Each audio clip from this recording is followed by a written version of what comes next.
Makhachev adds another win to his win streak against Ian Garry on the weekend. But was it as straightforward as he thought was going to be? Find out what I think in a second, but hit subscribe first and let's get this video underway. My biggest fear for this fight was that we went 5 rounds with Makhachev just grabbing Garry and kind of lying on top of him, not really having to do very much. Now, that's not quite what happened, but it did happen to a degree, but it wasn't as boring as I thought it was going to be. One thing is clear though, Makhachev isn't able to absolutely dominate in the grappling like he did in the weight class before. He clearly struggles a little bit with these bigger men. Now, I don't know for sure if that was because Garry has a really good takedown defense. He clearly does have a good takedown defense, or whether it's because Makhachev's fighting at a higher weight. And the answer lies probably somewhere in between the two, right? Because although he did dominate JDM, he wasn't able to submit him, and he basically led on JDM for 5 rounds. It didn't quite happen this time because Garry was better able to defend the takedowns. He reversed one. He was able to stand up on nearly all of them. So there probably is an aspect of Garry's takedown defense is really, really good. But how did the fight break down? So firstly, was it the correct decision? Absolutely. It was a 3-2 victory for me, with Makhachev, of course, winning the 3 rounds. So we'll start with round 1.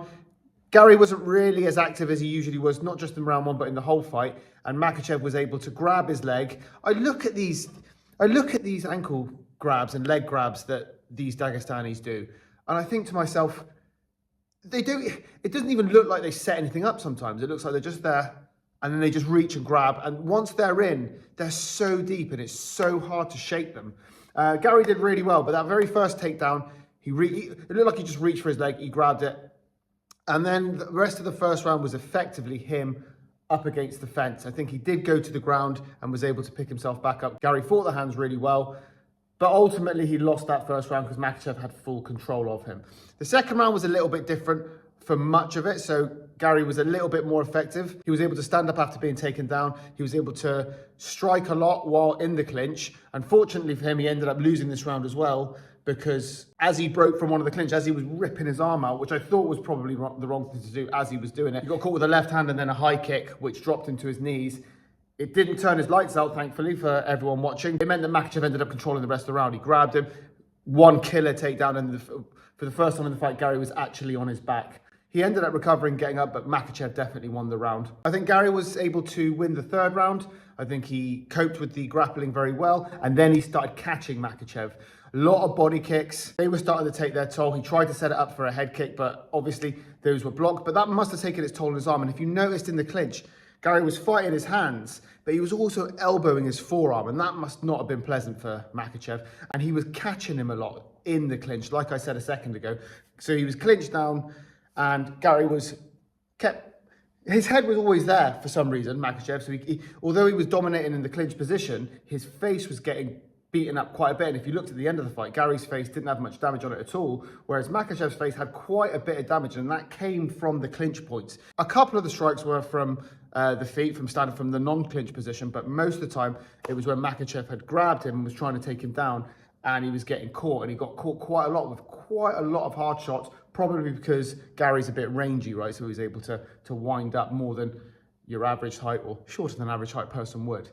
So he wins round 3. Round 4 is a little bit close, but I gave it to Garry. Round 5, unfortunately for Garry, he got taken down and the takedown stuck. Makhachev took his back, and it became, I know, a relatively boring final end to the fight, which is exactly what Makhachev would have wanted. He was able to finally get him down and control him for the majority of the rest of the fight. He was dominating the grappling exchanges, of course. For the most part, I don't know how much you can claim that you dominated a grappling exchange if you were getting punched in the face quite a lot while you were in it.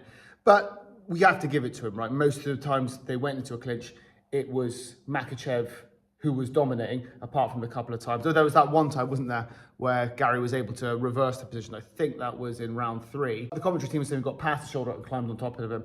But apart from that, wholly speaking, Makhachev dominated the grappling, especially in the last round when he took Garry's back, and he basically waited out the time. I think we can safely say that for the first time I watched Makhachev and thought he could be beaten at this weight division. There's definitely a chance someone could beat him at this weight division. I agree with Dana White when he said if Garry had a bit more of a killer instinct, he might have won this fight. Too much of a gentleman is basically what he was trying to say. And again, I agree with Dana White again, because he said that Garry will look at this and think it was a missed opportunity. I agree with him. I think there was moments in the fight where Garry was really starting to build in confidence.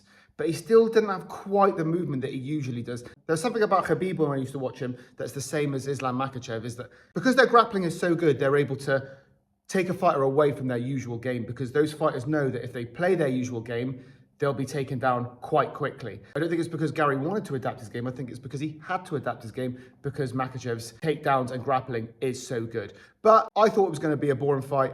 I was happy that I was wrong about that. The right person won the fight, but Ian Garry can hold his head up high. He was in the fight the whole time, and on another day, he might have even won the fight. Who knows? Let me know what you think in the comments. Was I right? Was I wrong? Give this video a like, and don't forget to subscribe.